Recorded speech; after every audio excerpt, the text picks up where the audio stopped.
मनुष्य की आत्मा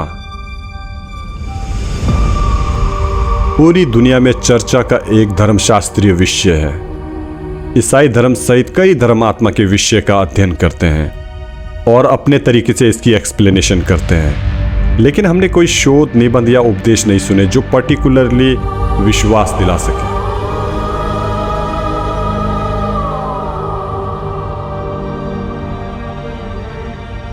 आत्मा का उत्तर बाइबल में पाया जा सकता है।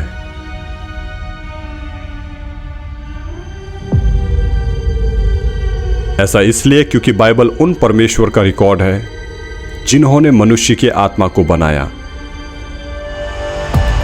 तब बाइबल हमें आत्मा के बारे में क्या सिखाती है? पुराना नियम जो मसीह के इस पृथ्वी पर आने से पहले लिखा गया था, रात के अस्पष्ट चंद्रमा प्रकाश के समान आत्मा के बारे में सत्य को दिखाता है। दूसरी ओर नया नियम दिन के चमकते सूर्य प्रकाश के समान इसे स्पष्ट रूप से प्रकट करता है। कुछ लोग केवल पुराने नियम के वचनों पर ध्यान केंद्रित करते हुए आत्मा को गलत समझते हैं। वे जोर देते हैं कि आत्मा शरीर का जीवन या ऊर्जा है।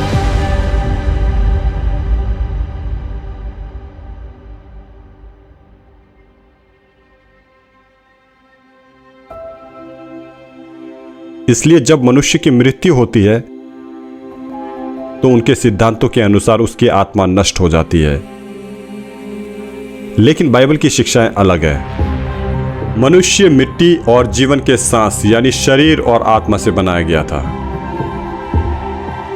इंपॉर्टेंट बात यह है कि जब शरीर बनाया गया था तब आत्मा अपने आप नहीं बनी, लेकिन आत्मा जिसे परमेश्वर ने शरीर में फूंका अलग प्राणी है।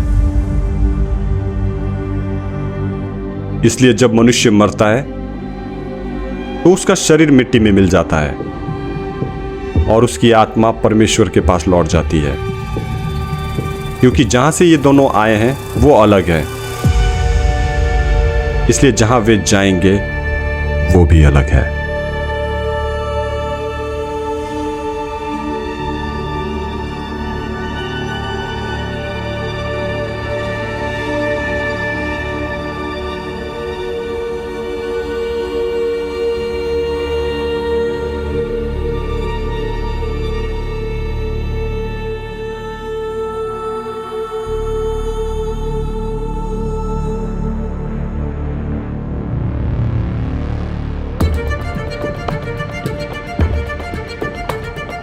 यदि आत्मा केवल शरीर का जीवन या ऊर्जा है तो इसका अर्थ है कि हमारे शरीर को जीवन देने वाले हमारे शारीरिक माता पिता ने हमारी आत्मा को भी जन्म दिया है। लेकिन बाइबल स्पष्ट रूप से गवाही देती है, शारीरिक पिता और आत्माओं का पिता अलग है।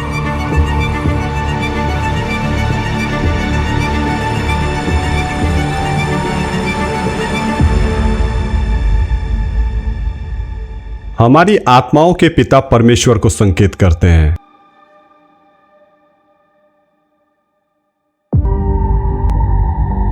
आत्मा परमेश्वर द्वारा बनाई गई है, जिसका शारीरिक पिता से कोई संबंध नहीं है।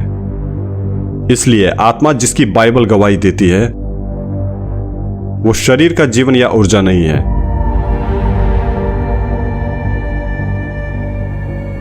जो तब बनी जब शरीर का जन्म हुआ है।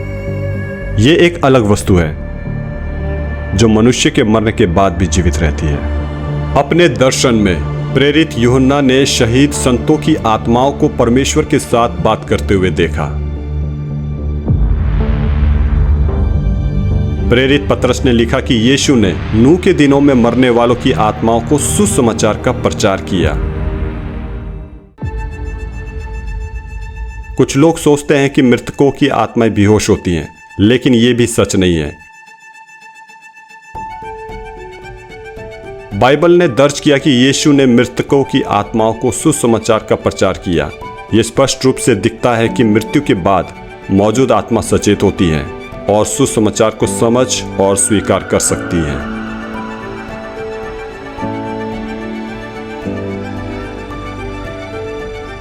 बाइबल में शरीर की मृत्यु शरीर से आत्मा के अलगाव को संकेत करती है।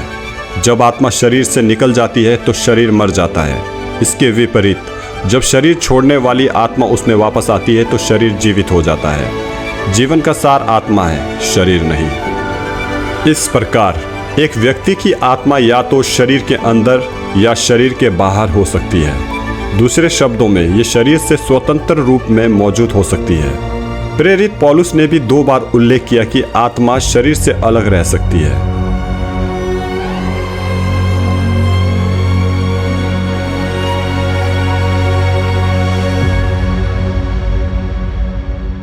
जब प्रेरित पौलुस ने मृत्यु और देह में रहने के बारे में बात की तो उसने कहा कि मर जाना अर्थात देह से अलग होना और एक मसीह के साथ रहना बेहतर है। ऐसा इसलिए था क्योंकि उसे विश्वास था कि जैसे ही उसकी आत्मा उसके शरीर को छोड़ देगी वो स्वर्ग में मसीह के साथ होगा। बाइबल हमें बताती है कि मृत्यु के बाद केवल जीवन ही नहीं पर इतना महिमामय अनंत जीवन है कि जिसे किसी आंख ने नहीं देखा और कान ने नहीं सुना और जो बातें मनुष्य के चित्त में नहीं चढ़ी।